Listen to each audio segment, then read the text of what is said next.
อยตันเลิก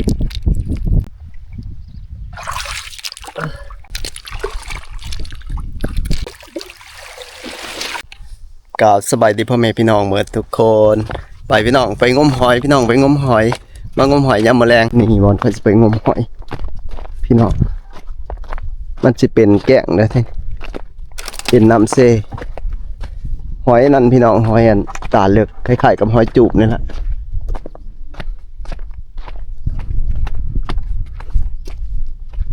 โอ้ไปมุดเอาวางพุ่นละมันอยู่เลิกเลยพี่น้องหอยอันนี้มันไม่ได้อยู่ตื่นอยู่น้ำตื่นมันบ่มี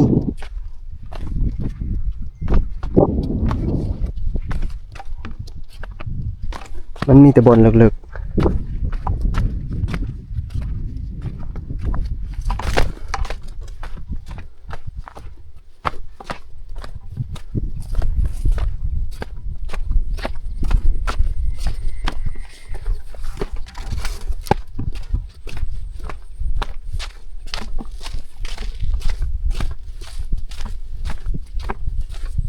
น้ำบกเลยช่วงนี้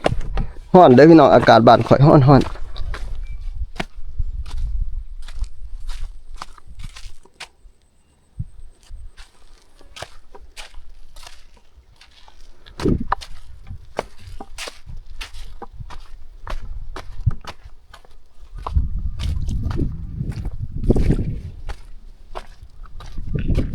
ว้าวปลาหน่อย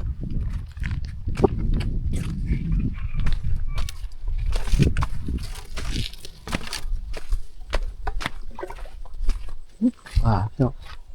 ปลายังวะนี่วางนี่แหละแต่เก่าก็เสียมาเอาอยู่วางนี่แหละมันมีได้แต่เก่าแต่ปีนี้ข่อยประทานมางมจักเถื่อนี่แถวนี้แหละพี่น้องแถวนำลายๆนี่แหละเดี๋ยวเราค่อยสิลองงมเบิ่งสิมีบ่พี่น้องโอ้ยน้ำคือ น้ำคือหนาวแต่พี่น้องน้ำบ่ได้ร้อนเด้อนี่น้ำหนาวเบิ่งข่อยสิหมดเบิ่งว่างนี่แหละแต่เก่าข่อยมางมแต่แถวนี่แหละหอยมันสิอยู่ในก้อนหินโอ้เย็นเด้อพี่น้องเอ้ย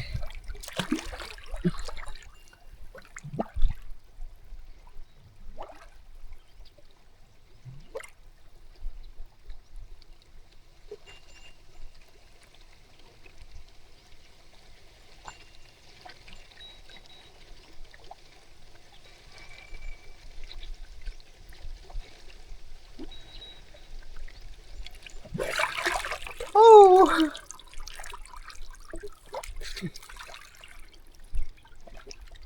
อันนี้หอยอันนี้แหละนี่คล้ายๆกับหอยจูบหอยตันเลิก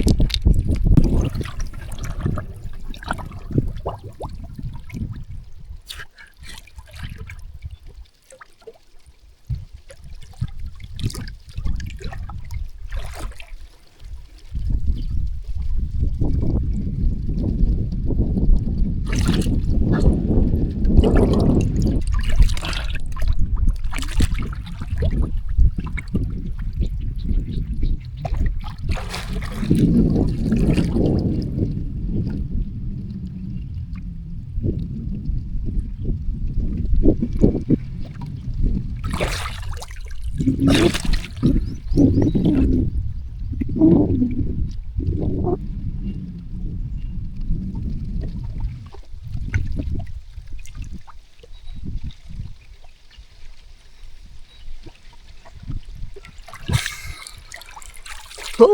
ยน้ำมันยังเลิกโพดพี่น้อง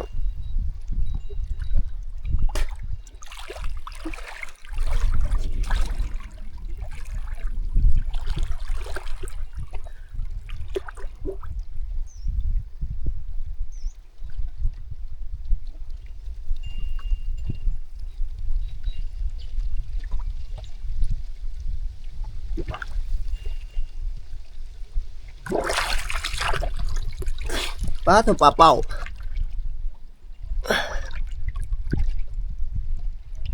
ปลาอยู่นี่แต่ว่ามันนั่นมันเอายากเลยพี่น้องมันอยู่ใน อยู่ในหลืบหินจังหน่อยจังเลือก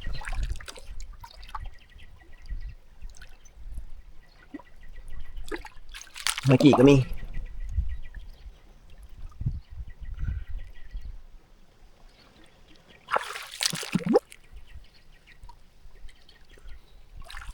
นี่เมื่อกี้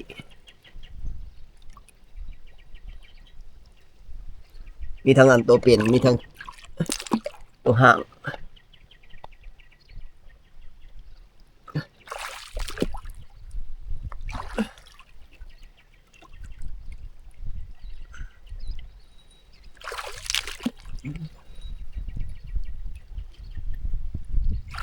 เอามองเดียวนี่แหละพี่น้องพอออมดีดอก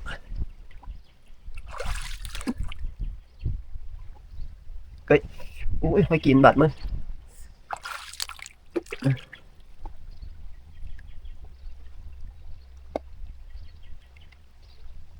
โอ้ยมือได้ทำหินเอายากๆ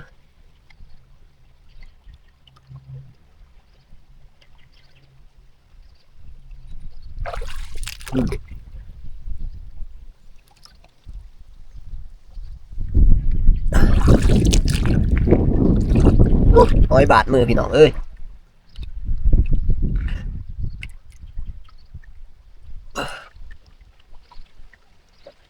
มันหมดเลยเมื่อแต่มันอยู่ในถ้ำหิน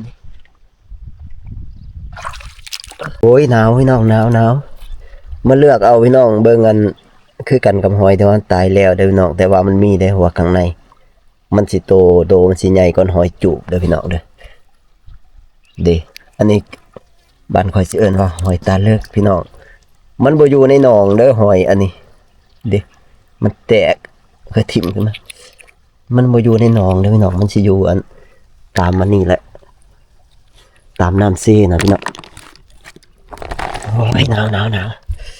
วแห้งพี่น้องหนาวแห้งพอแกงแล้วพี่น้องเดี๋ยวมันจับมันก็สิมาอยู่ตรงนี้มันบังแดด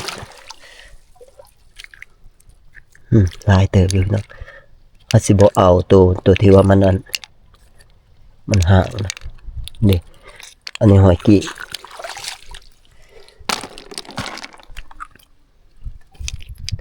สิเอาไปออมเลยเนาะ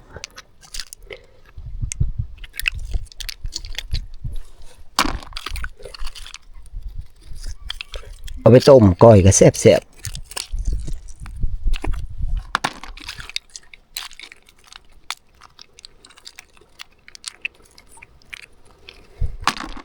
เอามองเดียวเนี่ยพอแล้วพี่เนาะพี่ได้หอยอันนี้มันมาได้จ่อยได้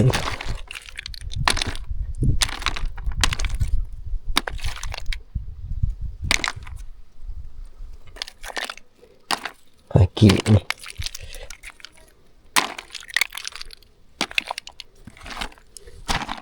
มันบ่แจ้งนะมันเบิ้งมันจับอยู่ในกาบหอยกี้ป้าตัวหลามๆเนี่ยพี่น้อง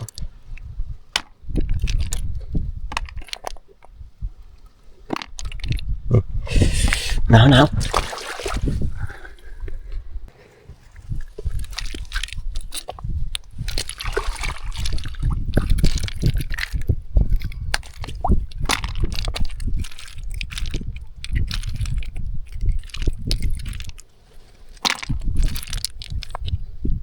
เดี๋ยวถ้าน้ำมันโบกก่อนนี่ก่อนสิพามางมใหม่พี่น้อง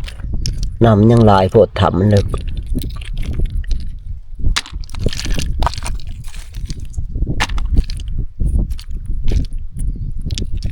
ต้นซ่อนหน่วยมันนี่มันสิใหญ่ก่อนนั้นหอยจุ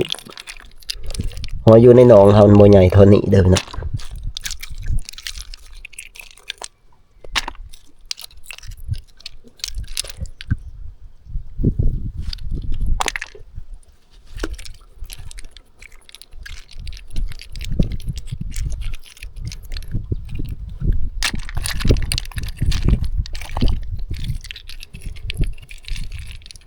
ป้า